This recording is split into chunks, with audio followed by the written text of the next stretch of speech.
Oh no, you're fine. You're fine.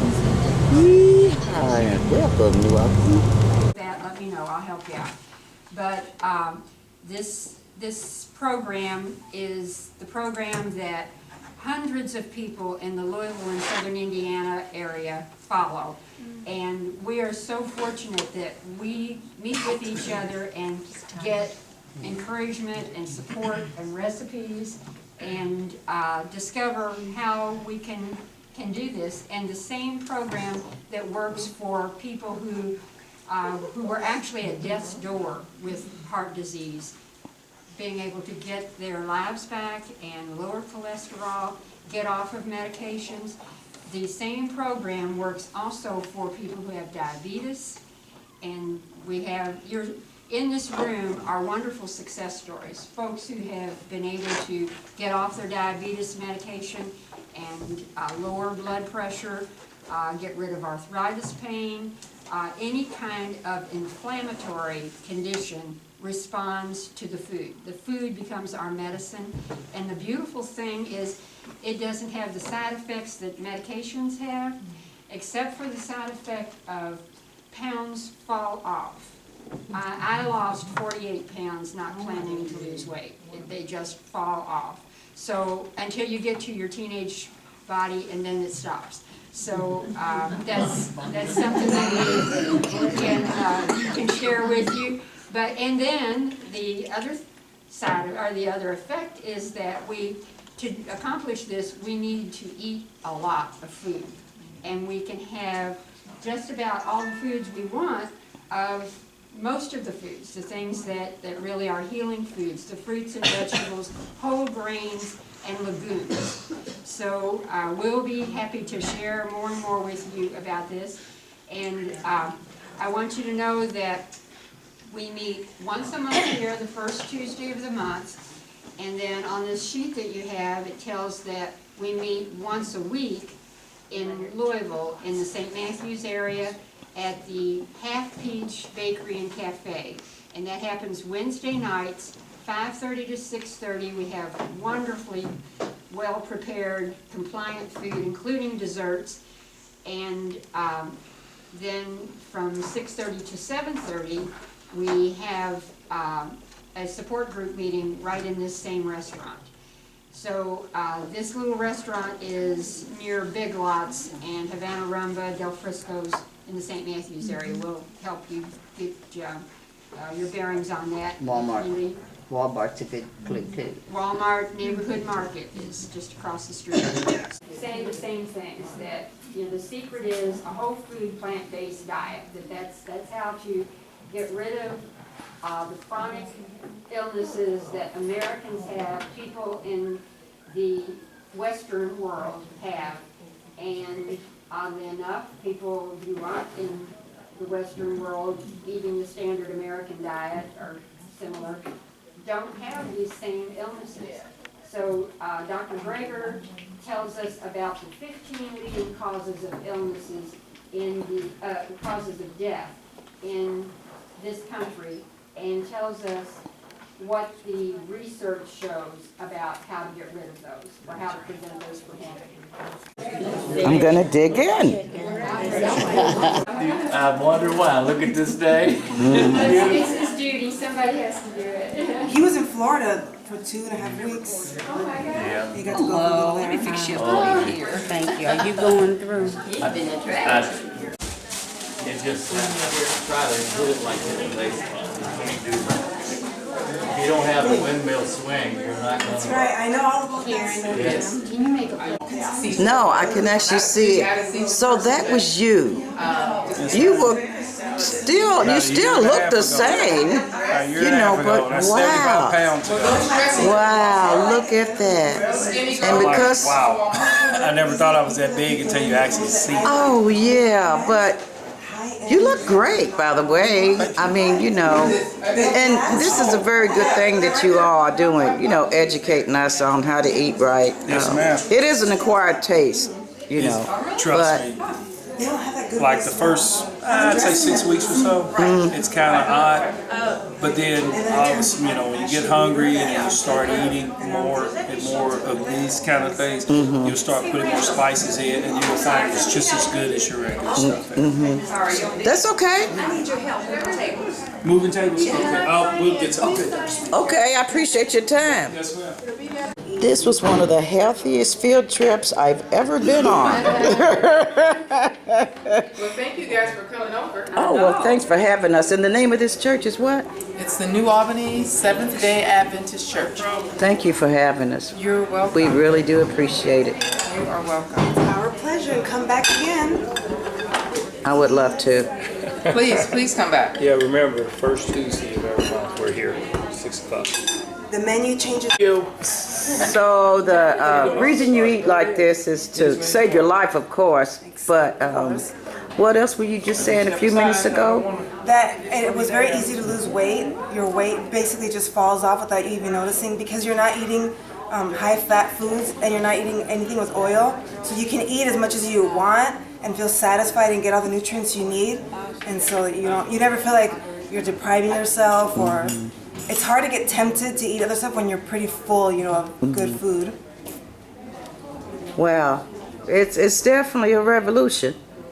It definitely is. Yeah, it's a revolution. Did you tell? And your body Randall works what? on the fiber more, so yeah.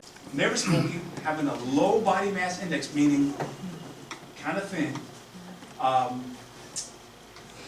performing 3.5 hours per week of physical activity, and again, 3.5 hours a week, that's less than 30 minutes a day of physical activity, and adhering to a healthy dietary principles, specifically high intake of fruits, vegetables, whole grains, low meat consumption. These things, these 4 factors, they showed dramatically improve the lifestyle and decrease chronic diseases. The CDC in Atlanta, Georgia, did another study. These are separate studies, mind you. This is not one group. I'm giving you separate studies from separate journals, separate times. And again, healthy lifestyle behaviors and all-cause mortality among adults in the United States. So what they did is they looked at about 6,000 or 8,000. I can't remember how many it was.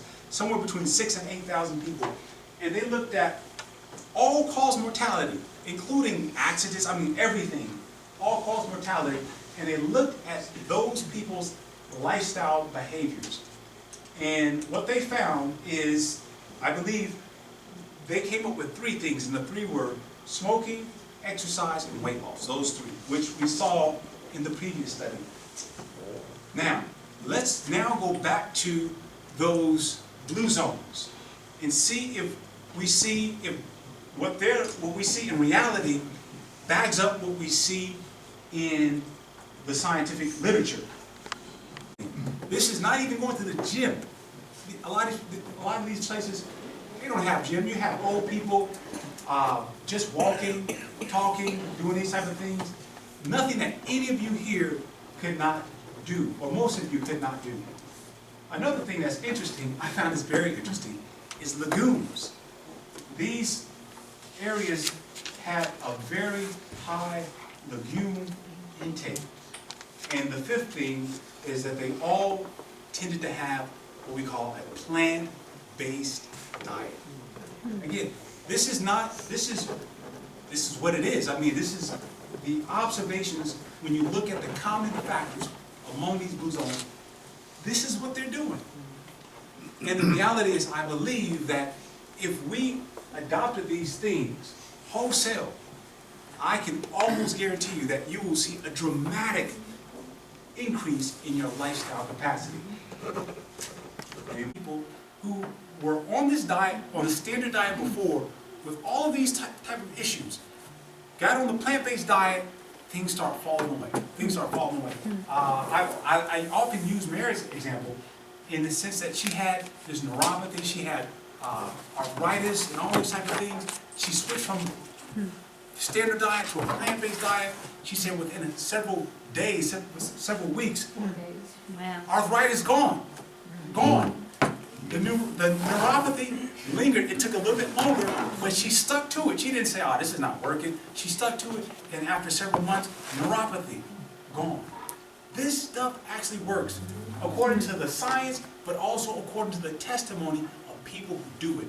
And this is why I love this when you guys invite me here, because it's a practical demonstration of all these principles that I'm talking about.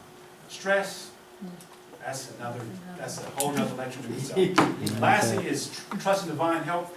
There are 7 benefits to meditation. Again, this is not me, this is the study show. It increases blood pressure, it increases immunity, relieves irritable bowel syndrome, emotional balance, fertility, anti-inflammatory, and calmness, to prayer and meditation, these type of things. And so, my last homework assignment for you guys. How many of you have ever seen, how many have you not ever seen? Have you not seen this documentary called Forks Over Knives? Anybody have not seen that? Okay. All right. To go, you can Netflix it, you can Library. You can go to the library. God said. See this video before, because this will underscore a lot of the things, especially about the nutrition that I'm talking about. This thing is information that's out there that we need to take advantage of. I appreciate your time. I appreciate you guys coming out to hear me. That's all I got for you tonight. You rock.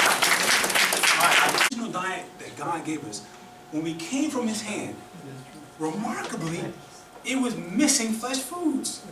It was missing flesh foods. Even after man fell, what God added to the diet in Genesis chapter 3 is He added vegetables to the food, the green herbs and these things. Originally it was fruits, nuts, and grains. After sin, He put vegetables in there. And there's a specific reason when you look at the health effects of it, the reason why the vegetables were added. It was not until about 2,000 years later, 1600 to be exact, that after the flood, that God says, okay, you guys can go eat meat now. But why? Let's think, why did God say that? Why did God do that? Because the scripture says that the whole world was destroyed by water. All right? You put plants underwater for a couple of days, they're going to die. And so what happens is the whole world, if we assume that is true, was covered underwater by flood, then the vegetative life form is going to take a while to come back. Now watch this. Watch this. It's really interesting. So when we come off the flood, we've been in a boat for a year. For a year. People know that it rained for 40 days, 40 nights, but they don't realize that the water didn't dry up. They were on that boat for a year. All the vegetative life, it doesn't say it, but you have to understand all the vegetative life that was gone. So in order to preserve the longevity of man, God is practical. You got it.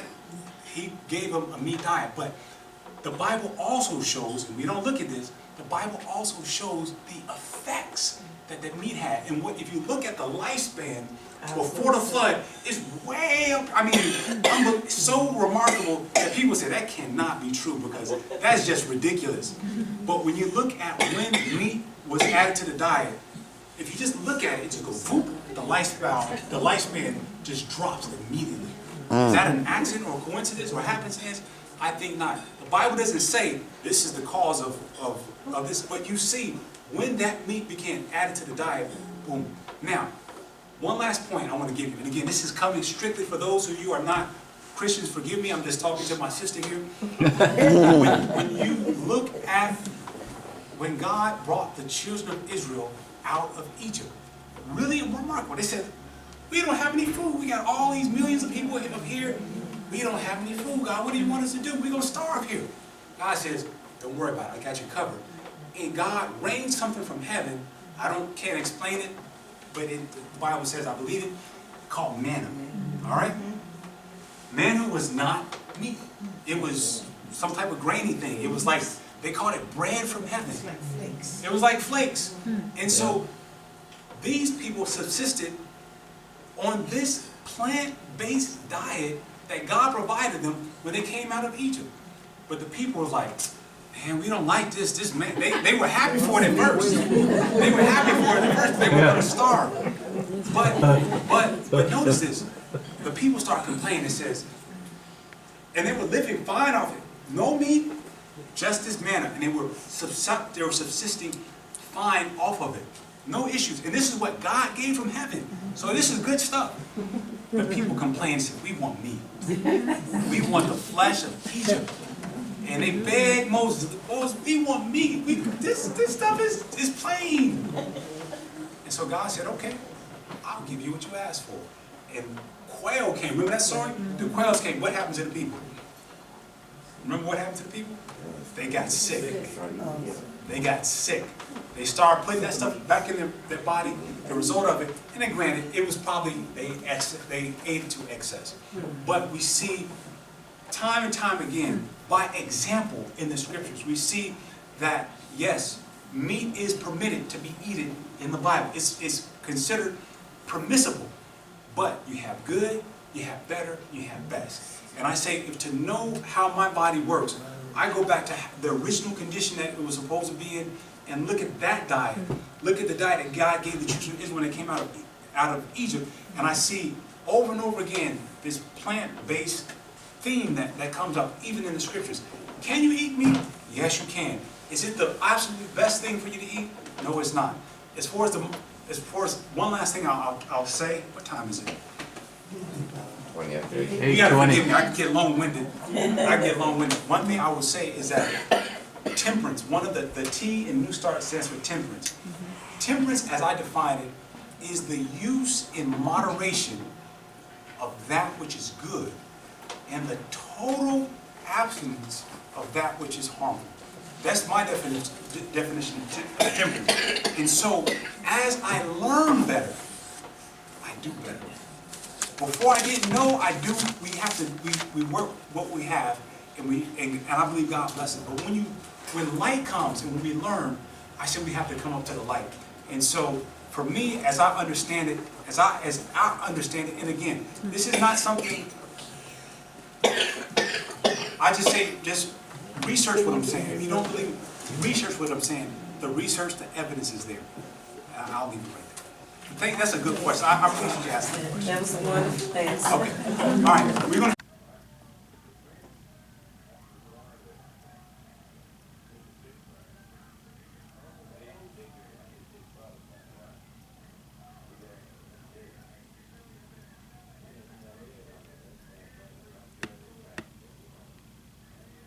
Thanks for tuning in.